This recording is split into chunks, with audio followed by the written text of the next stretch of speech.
Good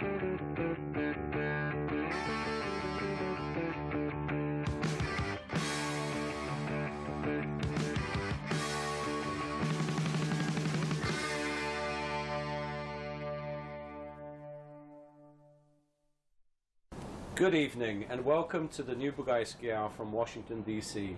I would like to thank Voice of America for hosting the Washington episodes of my show for RTK. And today I will be discussing some important international questions with a major security analyst. Our guest on the Bugajski hot seat is Bob Hand, Senior Policy Advisor in the Helsinki Commission of the US Congress. But first, there's my political commentary on a key international topic entitled Balkans Need an American Strategy. The Balkans are returning onto America's radar screen as threats to regional stability and European integrity are mounting. Washington needs to pursue a more vigorous strategy to help secure the remaining states within Western institutions and to curtail Russia's spreading subversion. Drift and delay in dealing with the Western Balkans can give a false sense of security. After years of relative peace, a new crisis can erupt when ambitious nationalist politicians and foreign governments are intent on provoking armed conflict to gain power or expand their influence. In recent months, the region has witnessed several ominous developments, including a Moscow-directed coup attempt in Montenegro, the creation of a Russian-trained paramilitary force in Bosnia-Herzegovina, and the assassination of a moderate Serb politician in Kosovo. Whether or not there is a grand strategy behind these three incidents, it is clear that nationalist radicals and Kremlin operatives benefit from this instability. To prevent political radicalization and ethnic polarization that could ignite armed conflicts, a more vigorous Western Balkan strategy must be grounded on three pillars: counter-subversion, national security, and regional collaboration. Counter-subversion entails monitoring and combating security threats, whether these stem from illegal paramilitaries, terrorist cells, criminal organizations, or Russian-financed networks. Improved intelligence collection, police effectiveness, banking transparency, judicial reform, media responsibility, information literacy, and the elimination of political corruption can reduce the sub-military threats. And Washington can play a more prominent role in developing a comprehensive interagency approach to help diffuse the dangers.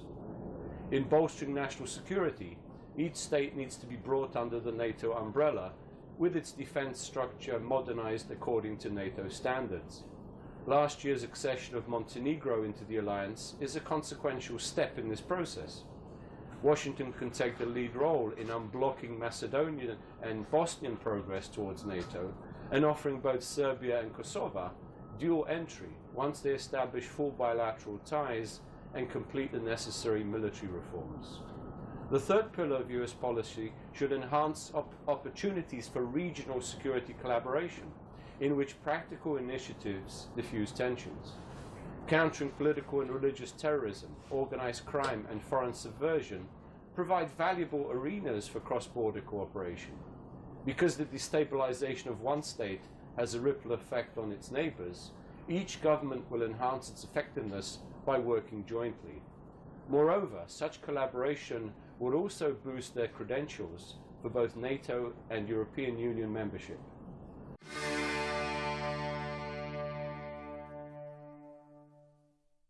It is time now for the Bugajski hot seat with our special guest, Bob Hand. Bob is the Senior Policy Advisor in the US Helsinki Commission in the US Congress here in Washington. Welcome to the show, Bob. Thanks for joining me. Very glad to be here. Bob, to begin with, give our viewers a sort of overview of the origins, the role, activities of the Helsinki Commission itself. Sometimes there's a bit of confusion. What is the Helsinki Commission? How is it distinguished from the organization of security cooperation in Europe? Yeah, that's correct. We're often confused as being like the office of what is now the OSCE here in the United States, which we're not. The Helsinki Commission is a U.S. government agency. It was created in 1976 during the détente period in the Cold War. And it was created by members of Congress who wanted to ensure that human rights considerations were an element in U.S. foreign policy. and working with the Helsinki monitors in the Soviet Union, Baltic states, and then the human rights activists throughout Eastern Europe to try to also give them support and make their findings on human rights situation in their countries relevant to U.S. national interests. And so we're sort of a transmission belt in that sense. So we're a Cold War institution, however, particularly because of the conflicts that erupted in the 1990s, immediately after the Cold War in the Balkans. We transitioned to keep ourselves relevant up to the present day. Whereas there were many members of Congress that were active in responding to the conflicts in Croatia and Bosnia and in Kosovo. As a body, it was the Helsinki Commission that held more hearings, was most active in passing various legislation, supporting the creation of War Crimes Tribunal in The Hague, etc. And so we were very, very active on the Balkans in the 1990s. And not just in responding to conflicts, but also observing elections. I think the first time you and I met was in Macedonia in 1990 for their first multi-party elections. And in Pristina at the same, I think during the same time, because they had then elections in what was then Serbia. In Serbia, thereafter, yeah. And we also worked together for the first elections in Bosnia, too. I remember, so we go way back doing election observation and going not just from the human rights portfolio of the Cold War, but with the possibilities of democratic development, trying to promote free and fair elections, rule of law in these countries. And we've sustained that to this day because it's still needed. There's still problem areas. The Balkans remain one of those areas where there's challenges. But as we can see in Ukraine and elsewhere, it's not just in the Balkans, but throughout the OSCE region that we need to keep our attention. Right. I want to dive into the Balkans in a minute, but let me ask a couple of other questions. In terms of OSCE itself, what are the links between Helsinki Commission and OSCE in terms of participation in programs and initiatives and so on? Yeah. Well, we're quite distinct since we are a U.S. government agency. We have, since the early days, integrated ourselves with the State Department in terms of representing the United States within the OSCE. And we do have in Vienna at the U.S. mission to the OSCE, a Helsinki Commission staffer is integrated into the U.S. mission. Back here, we follow all the different things that the OSCE institutions do, from the field missions, whether it's in the Balkans or elsewhere, the Office for Democratic Institutions and Human Rights, their work, the High Commissioner for National Minorities in Warsaw, the High Commissioner on National Minorities. And we follow what they do, we interact with them, we try to make them more visible. At the same time, we're not apologists for the OSCE either, because we know of what its potential can be. We're also can be very critical of it when we see it as not living up to that potential. We try to make the OSCE a positive force for change, is the way that I would say. Just like we've tried to make U.S. foreign policy more enlightened, we want to try to have the multilateral diplomacy more enlightened as well. And so we're just very active in following this little part of regional security and cooperation and trying to make a difference in people's lives. I always distinguish when we're talking about OSCE between its achievements in democracy promotion, which I think have been quite significant, particularly election monitoring and so forth, pursuance of rule of law and so forth. But on the security side, I think it's been a bit, let's say, lacking because of the unanimity principle, the Russian veto, the failures to resolve the Georgia conflict, various Nagorno-Karabakh, probably the best example. I mean, do you see it more as a democracy-building organization or a security organization? Because I think it's a bit misnamed. Well, I think it's still very much both, and I think you have to keep in mind that the thing that keeps it both is the central premise of the Helsinki Final Act, that human rights are an element of security. If you have a country violating human rights, that affects the security with other countries. And so you can't really de-link them. Historically, I would say the security issues were the ones that were the primary motivators for creating what is now the Helsinki process. It started just a few years after the invasion of Czechoslovakia. There's concerns about troop maneuvers, wanting to build confidence-building measures. And even before, under the Gorbachev era in the Soviet Union, when there was opening up with perestroika and glasnost, some of the first significant advances were made in transparency on troop maneuvers and things like that. So it did have that. And it was able to do some things on the security realm early on in terms of field missions. Conventional forces in Europe. CFE, to which Russia then pulled out of, but anyway. That's right. Well, that's why I'm sort of going through a historical perspective on it.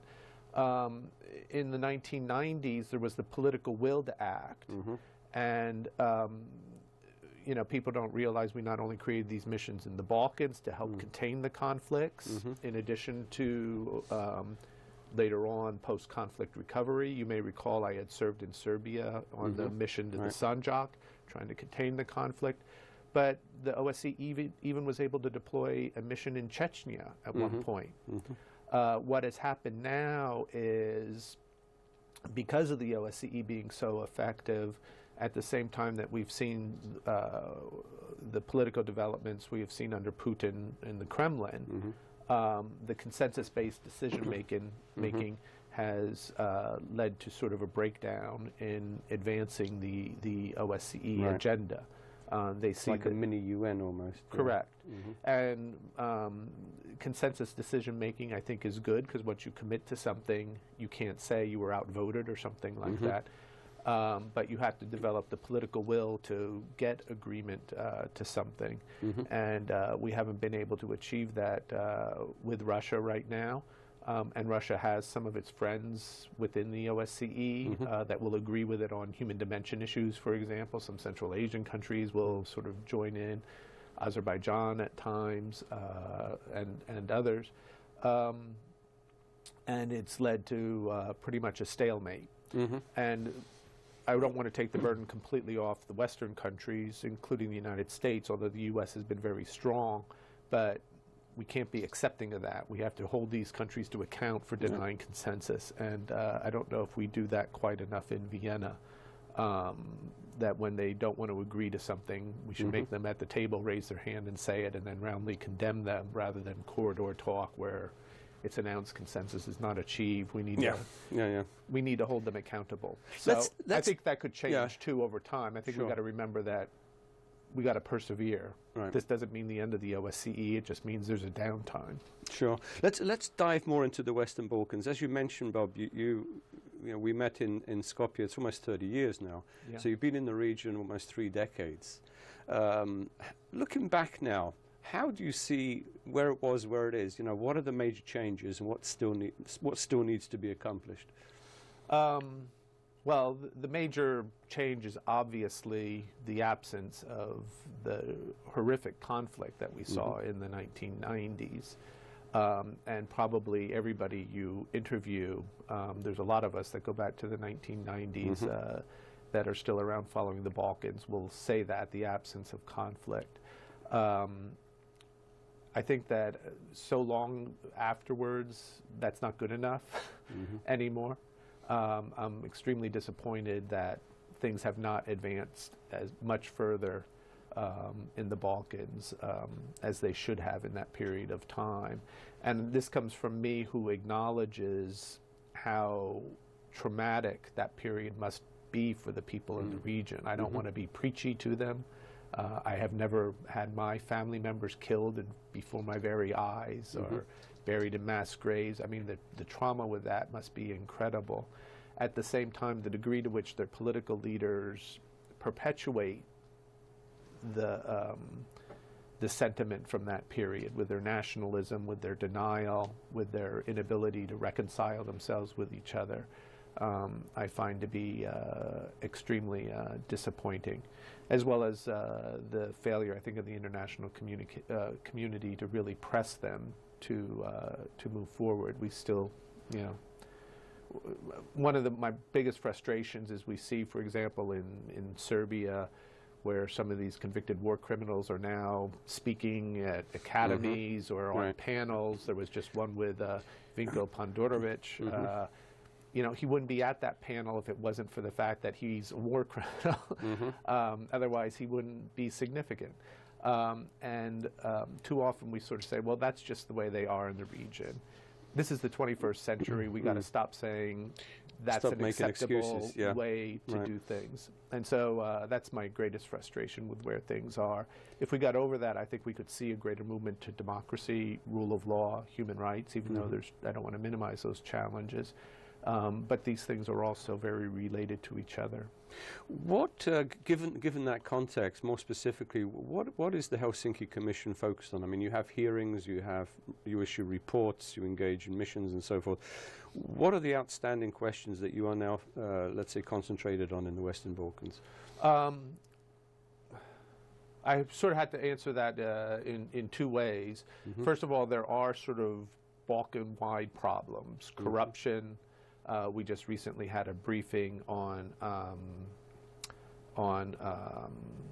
the economic vulnerabilities that corruption and lack of transparency give these countries to outside influences, particularly from Russia, but not solely from Russia. There's other influences as well, and other issues that are sort of regional.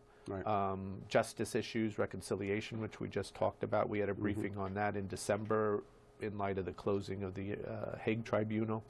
But a lot of our work now has become a little bit more country-specific because the countries themselves have advanced differentiated at different levels, and they have different issues.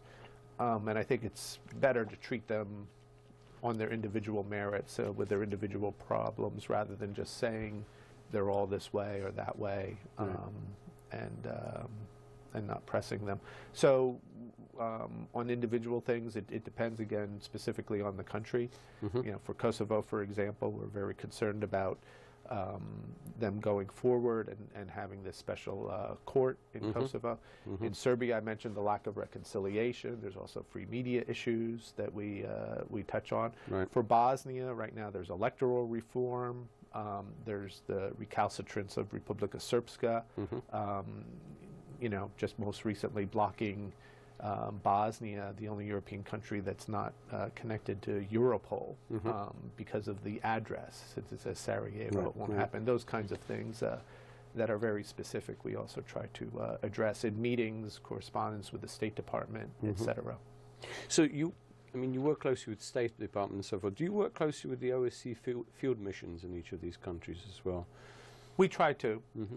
It varies over time. And of course, for example, the OSCE mission in Bosnia, which has always been headed by an American, it makes that contact all the closer.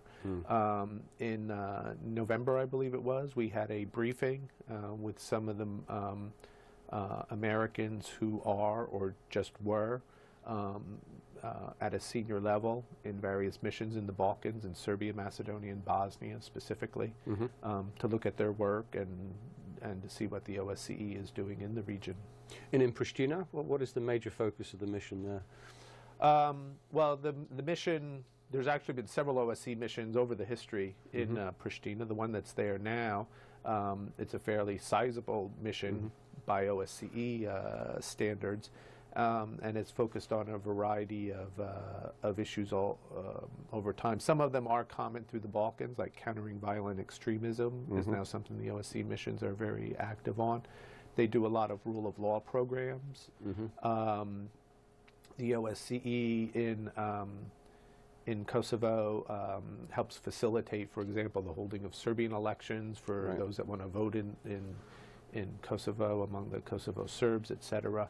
So they engage in a variety of activities. Slightly lower profile now than it used to be.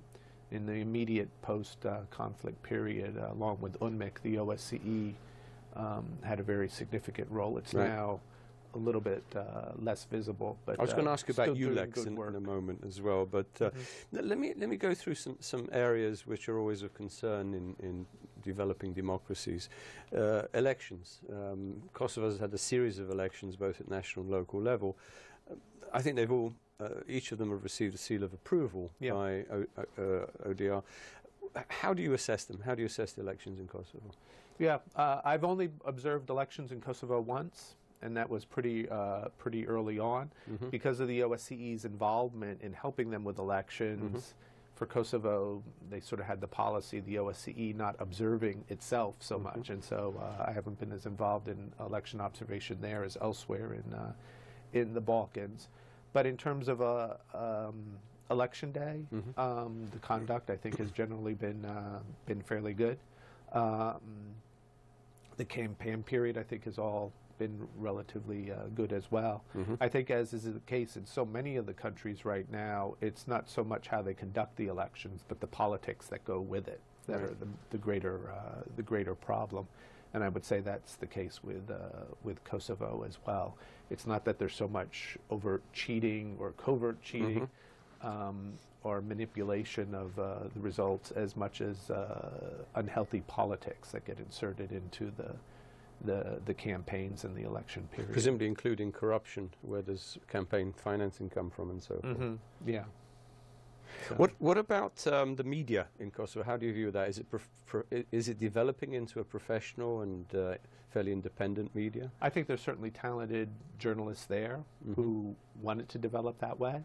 I do think that there are constraints in most of these countries, and in Kosovo in particular, in terms of what investigative journalists in particular can do without facing threats or harassment, etc.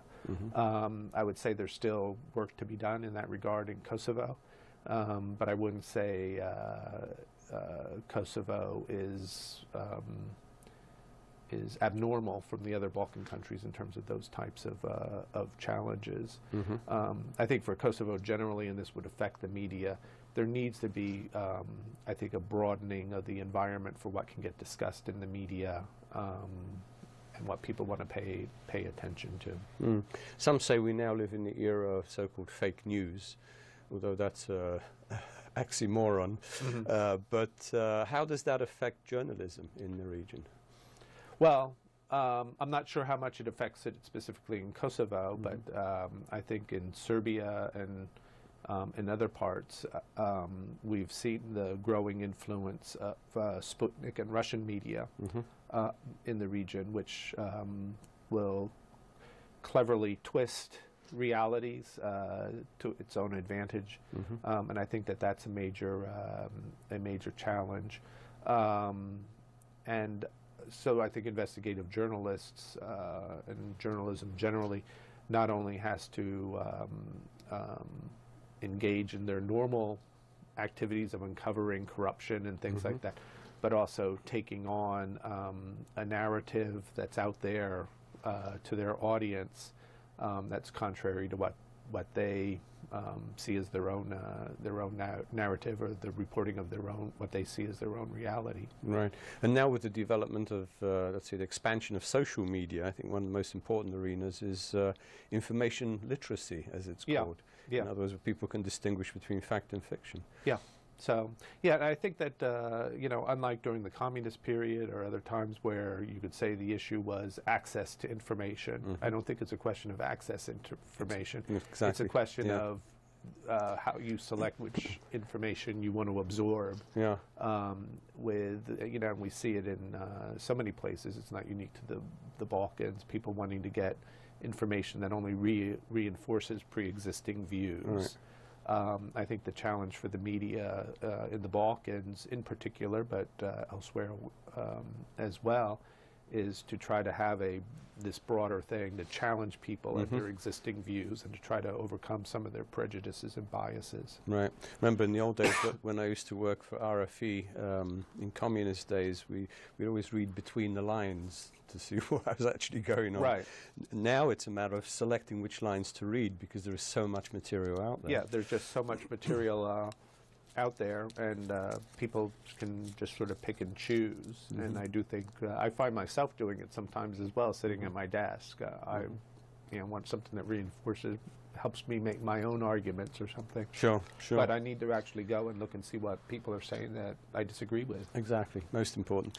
Let me ask you about the rule of law. I mean, this is one of the most difficult areas, I suppose, the justice reform. It's a long process in any country in the region, even outside the region. How do you see the progress so far in places like Kosovo? I see it as being very poor, quite frankly. I wouldn't say Kosovo is necessarily the worst, and the fact that Kosovo is a new state, relatively new, and I should use that as an opportunity to congratulate Kosovo on 10 years of independence. But the rule of law has always been lacking in the countries of the Balkans, even behind free and fair elections. There's a concept of democracy where the majority rules, and you don't see the more sophisticated view of democracy in the Balkans, where through rule of law you protect minority views, you protect the rights of everybody. The majority can't negate those rights. And you also see how the rule of law fails to be implemented in a way to sufficiently counter corruption, because the judiciary in some of these countries are themselves very corrupt.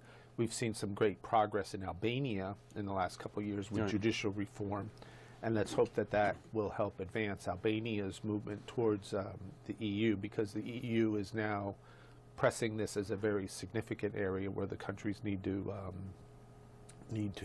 pay more attention and develop greater adherence to the rule of law. Talking about the EU, I think it's a good time to jump in. The EU still has this ULEX mission, EU rule of law mission in Kosovo. How do you assess that? I mean, is there an OSCE or a Helsinki Commission assessment of achievements and shortcomings? Not really. I have my own personal impressions. I was in Kosovo when ULEX was first deployed, and it was quite a controversial move when it was. The OSCE on policing has done much more with the Kosovo police service in terms of training the police at the school and putting out what I think is a very good police force. ULEX has frequently been criticized as sort of a 9-to-5 law enforcement, not that serious an effort. But they have some, also I think in terms of their ability to exercise their authority up in the north, in Mitrovica. But they've had some accomplishments as well, and I think they've also been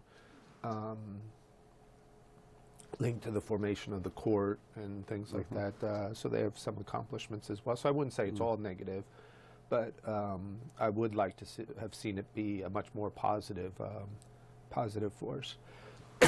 Excuse me. You mentioned earlier the importance in any democracy is the protection of minority rights, and of course this is a huge question throughout the Balkans, where each country has a sizable minority or several minorities. In the case of Kosovo, how do you see the progress of incorporating, assimilating in the political structures, particularly the Serbian population in the northern municipalities? I think it's slow but steady progress, and of course it's going to be determined very much by the dialogue between Belgrade and Pristina and the environment that creates. The murder of Oliver Ivanovic, of course, has created a major setback, I think, in how that may proceed in the short term, but hopefully not in the long term. In fact, maybe it'll create a greater commitment to trying to overcome some of these problems. But clearly, I think the Kosovo authorities could do so much more themselves to reach out. They have to make clear that whether Serbs who are living in Kosovo feel a loyalty to the country or not, that they're countrymen. It is Kosovo, and it is a multi-ethnic state, and they should take every effort possible to reach out to them. And in terms of helping with the North, the best way they can do that is by working with the large number of Serbs, I think the greater number of Serbs who don't live up in the north, and making sure that the other municipalities where Serbs are have large communities are integrated, have their own ability to determine their own local laws and things like that, and become just a normal part of the country. Right. Given the recent debate over the special court, or the specialist chambers as they're called, there is, as you know, a lot of fear in Kosovo that this could undermine the legitimacy of the KLA, that it could, let's say, introduce some sort of discourse against the liberation war, as well as finding some members or former members of government guilty of some kind of war crime. Yeah. How do you view this? Why is it important for Kosovo to actually go ahead and allow this special court to function? Well, I think by failing to do so, they undermine the integrity of Kosovo itself.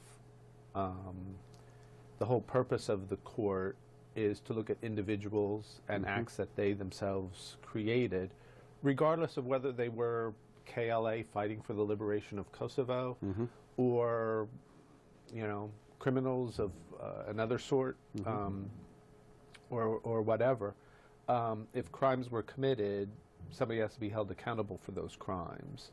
And it's in Kosovo's own interest to want to see justice. And I think that President Thaci, for example, has said, we're not afraid of justice, and you know, has expressed a willingness to move forward on this. Any effort to try to block it makes the country as a whole somehow complicit in obstructing justice. And that will only be a setback for Kosovo itself. It's something which Kosovo is not alone in, and I would stress to the people watching this show that they should know they're not alone in. It's something Serbs need to go through, Croats need to go through, whether their cause was just or not. If crimes were committed, people need to be held accountable, and if you try to block those things, you are creating a greater collective guilt, or it'll be interpreted that way. And they need to actually not do that. And so we'll see what happens, but I think they just need to go forward with it for Kosovo's own good. Particularly having agreed to it already. Yeah, having agreed to it already. And let's look at the fact that whenever a Kosovar was indicted by The Hague, they got on a plane and went. They did the right thing each and every time. And contrast that to what we've seen with, sometimes with Croatia, many times with Serbia. They went into hiding, you found out they're being protected. Right. The thing is to do the right thing. Justice isn't perfect, but we try to make it perfect. And the only way to really make it achieve its results is to respect it. Yeah. And Kosovars should be proud of the fact that when they've been accused of something, they've respected justice and have tried to respond to it rather than trying to hide what had happened or things like that. So, you know, the KLA, it defended the country, but crimes were also committed, and people just have to understand that's reality. Like any liberation war, there are always a few bad apples, I suppose. But the question is also how far the command went in terms of ordering any massacres. In Bosnia, for example, it wasn't just individual acts. As we know, it was a systematic reign of terror and mass murder and expulsion. And then it does go up to higher levels. Yeah, that's exactly. True. But you said that a similar process should also take place in other neighboring countries, in Serbia, Bosnia, in Croatia. There are those in Kosovo who say, well, the Serbs haven't been held accountable, those that committed crimes for all the mass murders of Albanians in Kosovo. How would you respond to that? Well, I would say that part of my job and what I do is try to make Serbia more responsive on those things and held accountable. Earlier in the interview, I criticized you know, the profile of some of the convicted war criminals in Serbia today. I was active on the U.S. legislation that led to the conditionality on assistance to Serbia based on apprehending at-large indictees and transferring them to The Hague.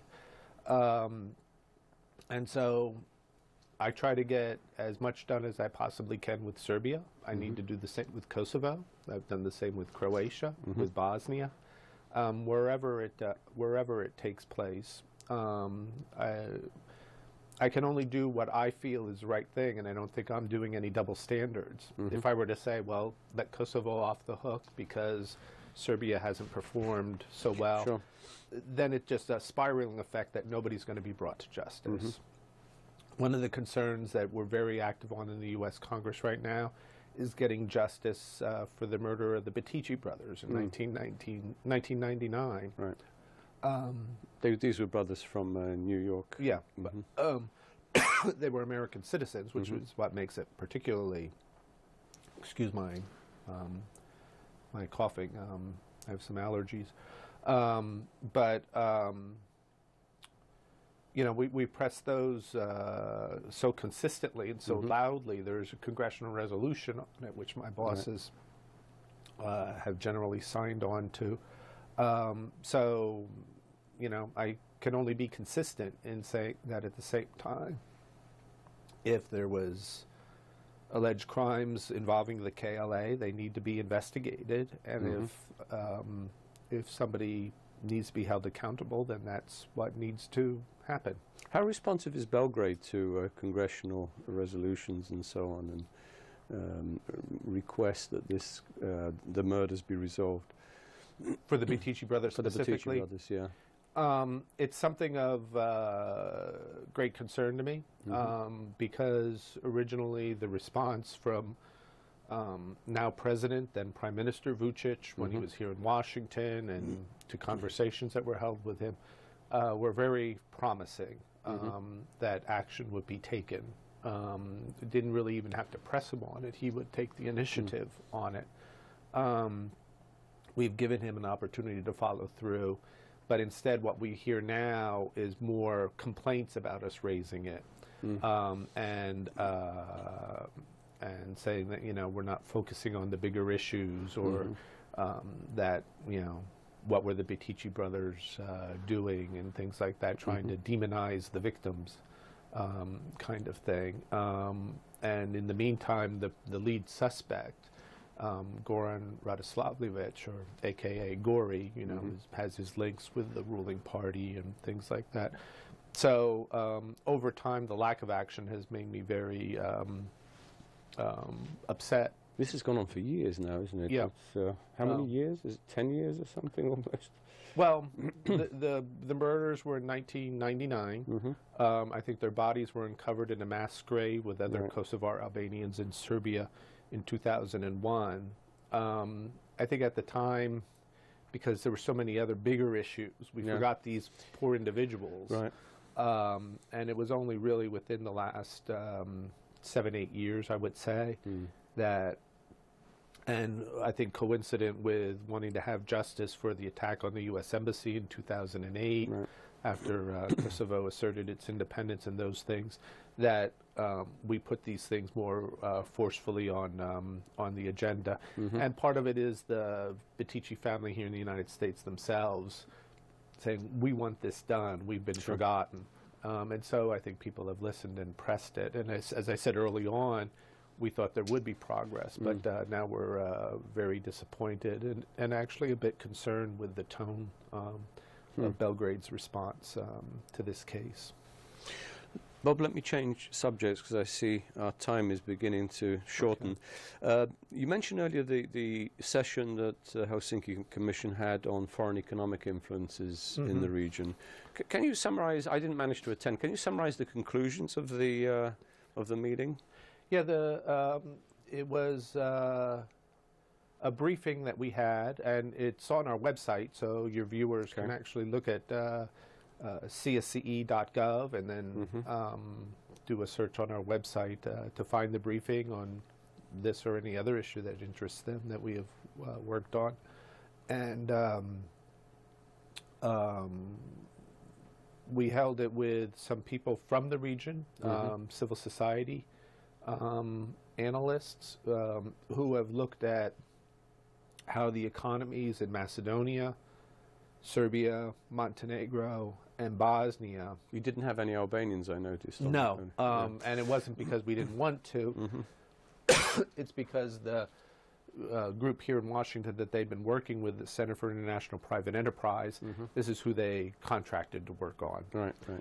However, I would say that probably some of these vulnerabilities would exist in Albania, in Kosovo as well. It's not unique just to the four that we had focused.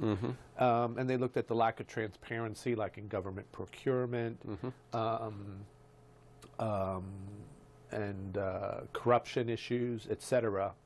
And they've seen how, again, Russia in particular, although Chinese investment in the region, investment from the Gulf states, particularly in Bosnia, etc., how it takes advantages of the lack of transparency, corruption, these economic vulnerabilities, to have an advantage in terms of buying, particularly like in the energy sector, but also in other sectors, and having what is quite a significant economic footprint in the region for Russia. For example, in Montenegro, at one point it had been quite a significant economic footprint. And then to the extent to which this economic footprint then can be used to assert political pressure on the country to pull it away from Europe and aspirations for integration. And that was the overwhelming focus of it, and I think fairly common in each of the countries, although the response of the governments differs in each one. We have very pro-NATO government, for example, in Montenegro, in Serbia, not so much one, and one that has its own ties with Russia and trying to achieve this balancing act. In Bosnia, you have a state-level government that is fairly dysfunctional. Macedonia still remain to be seen because of the political changes that have taken place there. So sort of the responses may differ a little bit from country to country, but the essential vulnerabilities are there in all of them. And were there any recommendations for U.S. policy, for U.S. and European and NATO policy? Yeah, I would say on this, as in so many areas, greater U.S. engagement. We hear this time and time again. But that what specifically? The U.S. has credibility, and it can't just be following the European lead. Working with civil society, working with the media to expose corruption, to fight corruption, to provide expertise in drafting laws regarding civil service, procurement policies, etc., that would create a better playing field where what CIPE, the Center for International Public Enterprise, is called corrosive capital, this investment that comes in that then steers away from democracy. Things that creates a more even playing field, and perhaps would allow for greater U.S., let alone European investment in the region. I think something we would very much like to see is greater U.S. investment in the region. However, we can't compel our private businesses to just go and put money into a region. It has to be attractive for them, ways to make it more attractive. So I think it's sort of taking some of the work that we've done on the political side and trying to also focus a little bit on the economic side. As I said at the briefings, we want free and fair elections, but we also want free and fair markets as well. And that's where the Balkans, I think, need to do some work. How far behind would you say? I mean, we keep hearing how corrupt politicians are in the Balkans. If you look at the entire post-communist world, how far behind would you say is this region from, let's say, the Eastern Balkans or Central Europe or the Baltic states? Well, Baltic states they are very much, but... well, I don't have necessarily that broad a view that I can really do that much comparing and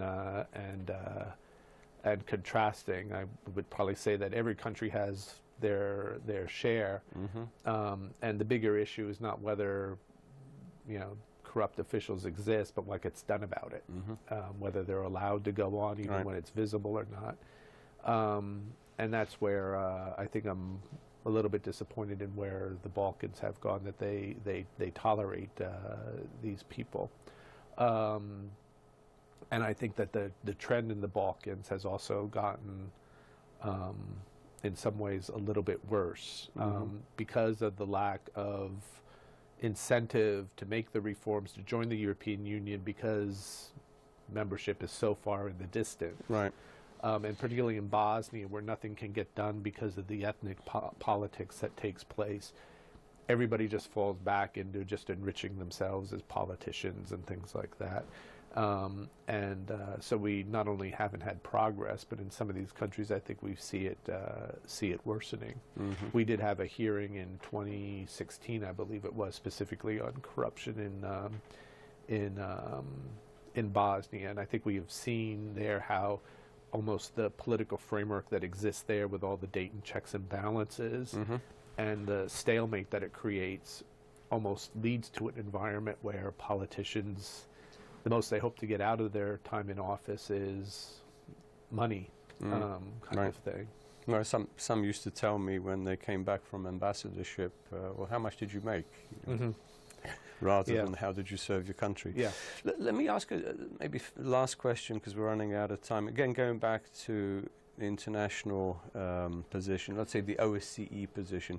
To me, there seems to be an inbuilt contradiction. Elements of the OSCE, like ODHR office in Warsaw, definitely pushing for democratic development, free elections, and so on. On the other hand, you have one of the key countries involved in the OSCE, which is Russia, which is undermining those very democratic systems through economic corruption, through disinformation, other forms of subversion. We see this in the Balkans. Do you see this sort of inbuilt contradiction in some of these institutions? Well, I don't think it's a contradiction within the OSCE itself. Let's remember that the commitments on free and fair elections that were adopted in Copenhagen in 1990, Russia was at the table. Russia agreed to them. And you've agreed to these commitments, and these commitments stand. These institutions get created. Russia has been part of all of that.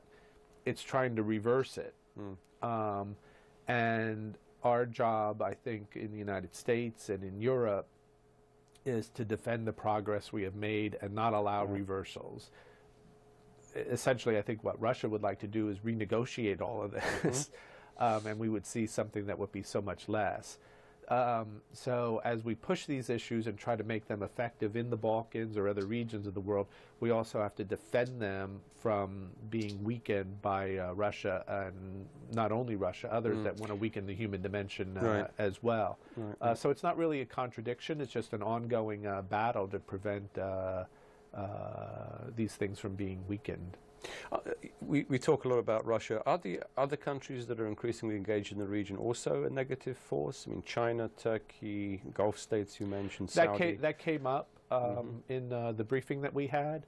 And I think the motivations of each of them are a little bit different. You have to be a little bit more specific. I think what the concern is mostly with Russia. It has a specific agenda as part of this bigger issue throughout Europe of Russian meddling in the domestic affairs of other countries.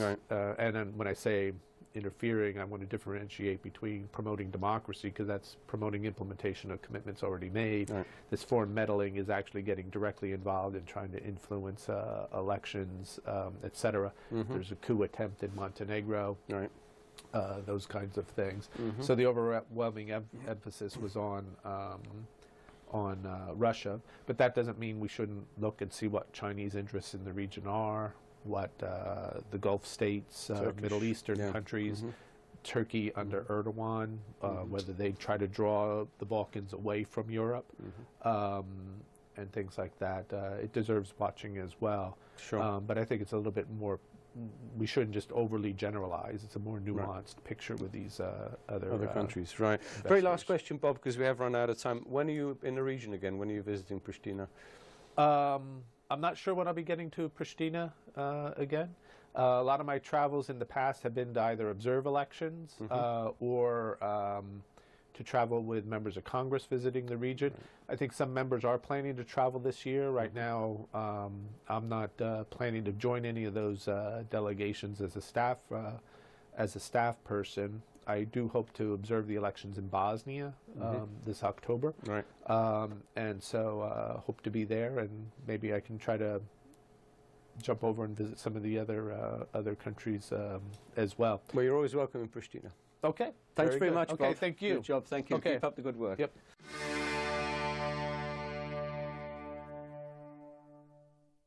Unfortunately, we have already come to the end of today's show. I have greatly enjoyed being with you and with my colleagues at RTK and here at VOA. Good night, everyone. Stay healthy, be productive, and remain optimistic. See you all very soon. Miro Pavshim.